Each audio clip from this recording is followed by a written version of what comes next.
શિયાળાની શરૂઆત થતાં જ શાકભાજીના ભાવ આસમાને પહોંચી ગયા છે, જેના લીધે ગુજરાતની ગૃહિણીઓનું બજેટ ખોરવાઈ રહ્યું છે। તો આવો અત્યારે શાકભાજીના શું ભાવ અને ગૃહિણીઓની કેવી સ્થિતિ વિગતવાર અહેવાલ દ્વારા સમજીએ। શિયાળાની શરૂઆત થતાં જ ગુજરાતીઓ રીંગણાનો ઓળો અને બાજરાનો રોટલો જેવા સ્વાદિષ્ટ ભોજન માટે અધીરા બનતા હોય છે। જો કે આ વર્ષે શિયાળાની શરૂઆત થતાં પહેલા જ કમોસમી વરસાદ વરસ્યો હતો।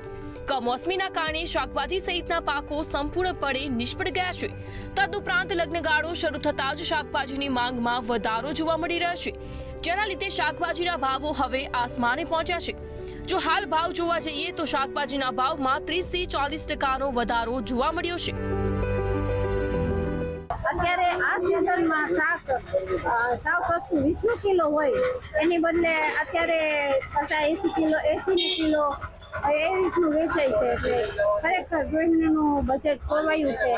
એટલે આ સિઝનમાં જે શાક આવવું જોઈએ આવતું નથી।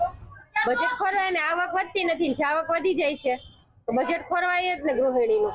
કોઈ વસ્તુમાં વધારો આવ્યો છે, બધામાં વધારો છે, ઘટાડો કેમાંય નથી આવ્યો। જીએસટી હટ્યું પણ જીએસટી હટ્યું જ નથી, ડબલ કરતા પણ વધારે થઈ ગયા છે અત્યારે ભાવ। શું લાગે છે આવું કઈ રીતના ભાવ જોવા મળે છે? લાગતું નથી કે નજીકના ટાઈમમાં ઘટશે ભાવ।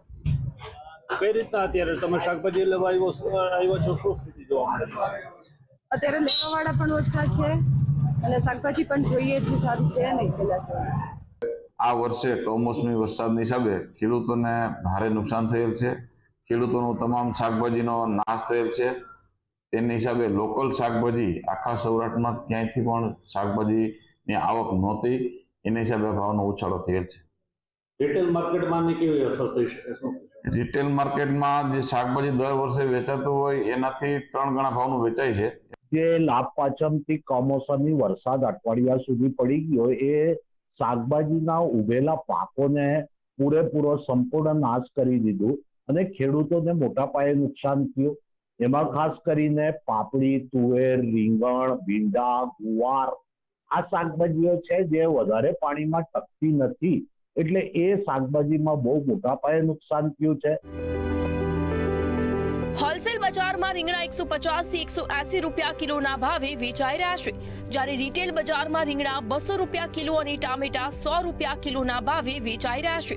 તેમજ લીલા મરચાના ભાવ પણ ખૂબ જ વધ્યા છે।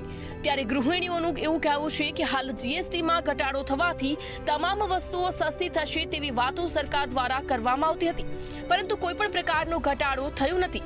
જ્યારે શાકભાજી યાર્ડના ઇન્સ્પેક્ટરે જણાવ્યું કે શાકભાજીનો પૂરતો જથ્થો ન આવતા શાકભાજીના ભાવોમાં વધારો જોવા મળી રહ્યો છે।